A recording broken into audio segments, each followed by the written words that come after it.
this has obviously been one of the craziest, wildest playoffs we've really ever had in quite some time. It was just a thriller from start to finish. And there was so much that happened, so much that, kind of left us wanting more, stuff that left us on the edge of our seats. So I'll ask you guys, and this is a two-part question. That's the first one right now. What was your favorite, or should I just ask both at the same time? Go either way. It's up to you guys. Just ask both. All right. So the question is, what was your favorite moment / game of the 2025 NBA playoffs, and what was your least favorite moment of the 2025 NBA playoffs?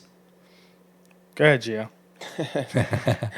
I already know what he's going to pick as his least favorite, Yeah. but it's also going to be my favorite. Okay. And that is the Pacers comeback against the New York Knicks in game, what was it, 6? Game one. Game one. Why am I? Yeah. Okay, game one. Game 6 was when they won.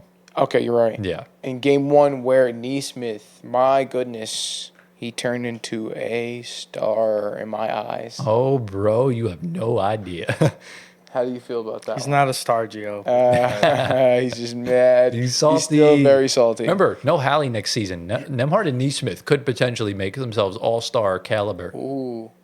So I think Nemhard has the potential.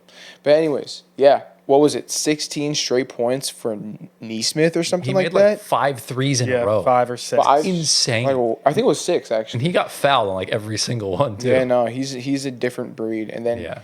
of course, Hallie with the most insane game-tying shot to send it to OT. Oh, yeah. Pacers come out and pull out the victory. I think that was probably the best game of the year. Of the entire postseason. Not just I'm talking about regular season and postseason. I don't know, bro. That Bucks Pacers game in April was insane when Hallie Bucks hit that Pacers. shot with the Peter Griffin shot.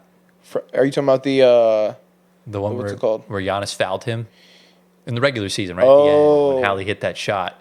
was that for the four-point NBA play. Cup No, it was in April. It was in April? You're right at the I end don't of the season. remember that game.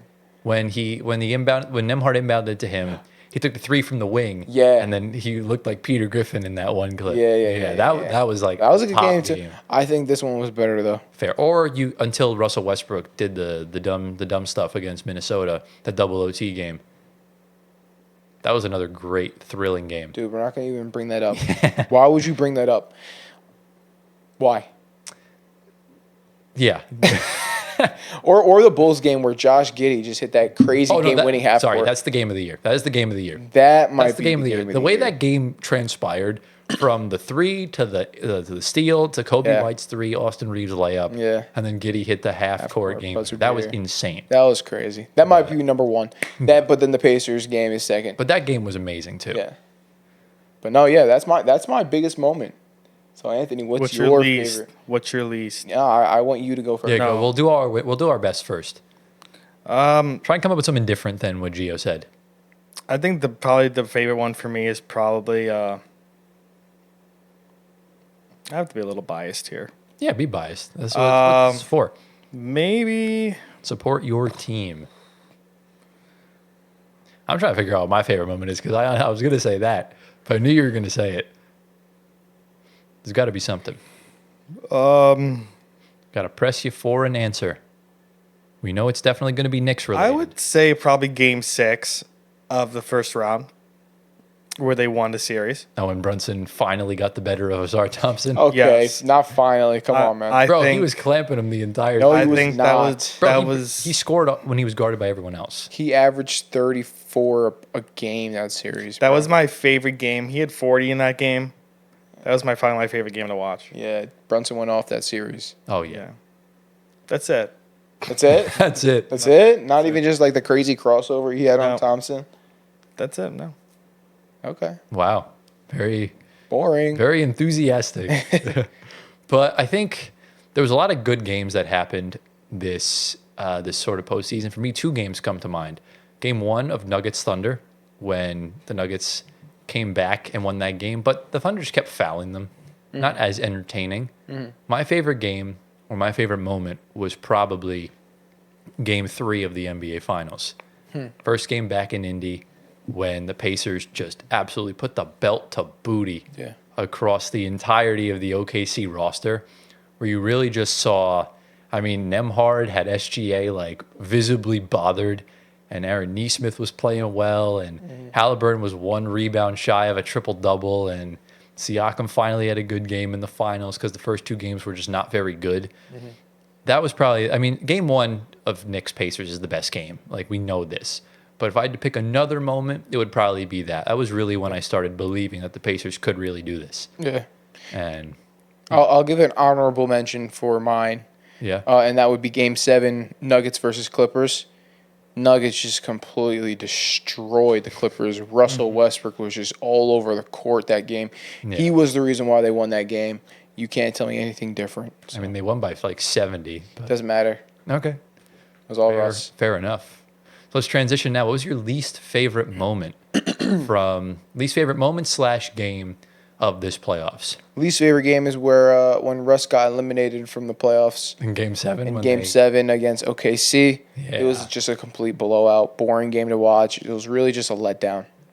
It sucks too because like Gordon and Brown came to play that day. Yeah. And Jokic just had nothing left in the tank. And quite frankly, everyone else on the team just did not play very good. So including Russ, unfortunately. You didn't have to say that. You know, I got to put you on the spot now. You know, it's like, it's it's just one of those things. Did you guys say Russ got traded to Guangdong Tigers? No, that's not true. I read the chat and I'm like, what's going on? All right. No way he not got. No way true. he got Antoine. That's literally crazy because he Okay. can't get traded because he opted out. What are you talking Oh, about? Yeah, Okay. that's right. I forgot he opted He out. can't get so traded. Oh my God, Gio. Okay, You're stop being. that really was like that was a really upsetting moment because like I thought the Nuggets could have done it, and like you see Aaron Gordon come in, he's hobbled, but he's still playing so good and Yeah. just unfortunate. OKC just played insane that game. Yeah, they were the better team. They outlasted. They're younger. They're faster, stronger, all that. That was the game when I started to really think they could win it, and lo Yeah. and behold, they wound up doing it. Yeah. So, do you want to go next, Antoine, or? Yeah, I mean, I think you already know mine. G already said it is his favorite. That game 1 will never come out of my mind.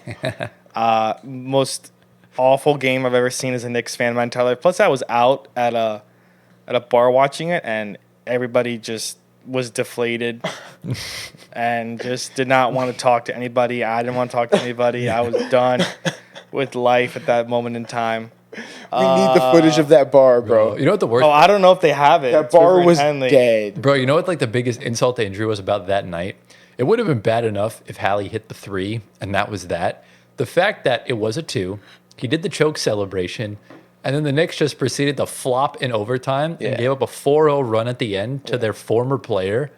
I think that just makes it worse. Yeah, and then I guess that second one, the honorable mention will probably be when the Knicks lost in the conference finals. Oh yeah, they got Just destroyed. as another one. That's really it. Yeah. But game 1, I'm down. I'll never live that down for the rest of my life. Yeah, after that game one, I'm like, yeah, Knicks are not winning the series. No, Because they a game like weren't. that, it deflates you so Oh Yeah. much. Your like, morale, you just can't come back from your that. morale just takes a nosedive, and Yeah. you're down for the count. Yeah, I mean, if they won that game, they would have won the series. I think so. I really think so. I don't know because like They were on fire. They were feeling themselves. They just Oh, yeah. just beat Boston. They're feeling themselves, and they're about to beat Indiana by double digits. If Indiana doesn't have the most crazy shooting performance from Neesmith of all time, right? the reason why I say no is because they didn't have depth, and I knew the Pacers will play a series and. It's like a marathon for them. They'll try and tire you out. Okay. And you saw at the end. I mean, the So you Knicks say- had nothing left in the Okay, tank. And fair it enough. was in But it would have went to a 6. game 7 back at the Garden. But we don't know that. And who knows what happens? Because I know that. Remember, let's say the Knicks win game 1. Indiana could have won the next 3 instead of, splitting. Yeah, but you assume. You know what I'm saying? Yeah. Exactly. You assume that. You never know. That's why Yeah, you never the what ifs are tough. The what ifs are rough. Yeah. So, for my least favorite moment, 2 come to mind specifically, and they involve essentially, I guess you can count, say 3 because they all kind of involve the same kind of mishap, and it's essentially just the 3 Achilles injuries. Seeing Dame go down after trying to play with the calf injury and everything of that nature, that hurt to see. Seeing Jason Tatum go down really hurt to see. It almost brought a tear to my eye because he's a player that, quite frankly, just gets a lot of hate for no reason. And won the championship, but still kind of had the chip on his shoulder from not getting the Finals MVP, and was playing really great up until the fourth quarter of both games 1 and 2, and then seeing that happen. But for me, what takes the cake was Game 7 of the NBA Finals. Tyrese Halliburton came off on an absolute heater. Could have had one of the greatest games in NBA history, and to see him go down like that, to see him repeatedly pound the floor saying no, no, no, and looking at his trainer saying I did it, being tear the Achilles, and my heart sunk. It just shattered completely, and it's really unfortunate that he's going to miss an entire season now, and it's super unfortunate because you just hate to see those kind of things happen. And to me, I don't really think anything else. I haven't felt that much like I haven't been shook by an injury that much since when Gordon Hayward got hurt against Cleveland on opening night. Yeah. Wow. Like that shook me. And what we saw happen with Halliburton, that really just like it hit me to my core. Yeah. And we just send our well wishes to Halliburton. He's in great spirits. I know Rick Carlisle called him, and Halliburton, he said, sounded so upbeat. Always does. Yeah, that's just who he is. He always has a smile on his face, Yeah, no Hallie slander allowed anymore. Oh no, I'm a Hallie hater still. That's Anyway, crazy. yeah, I mean, like, I know all 3 injuries were really bad, but like, I felt like I don't want to say like one hit me harder, but seeing Tatum go down was probably one of the hardest things because we never see Tatum get injured. Oh yeah, that's the thing. And him going down, it was like, holy crap. Unexpected. Well, like- you know what the thing is though? It's like they all had the 3 of them had different reactions because Halliburton's, it was just like he knew this could happen, Right. and when he did it, it really didn't matter about the pain in his leg. It was really just like he was pissed that he couldn't play. Damian Lillard was already in pain, so when he tore it, he just kind of knew, and he just kind of sat there like, damn. Tatum was in agony, and it just hurt to see him just writhing in pain on the floor. Yeah. Like he was like spinning in circles. It was just I can't even. It gives me like the chills in like Yeah. a bad way. I know Hallie's was tough too because of the emotion. They both did, him but and Tatum. seeing Tatum for like the first time, like big injury, we were like, holy crap! Like we thought this guy was like uninjurable Yeah, because like he was always healthy his career, and like that this thing happens to him, like it could have been like just like a random like shoulder thing that would kept them out for a while, like or like, but just serious injury right away, and you know it's tough for all those specifically.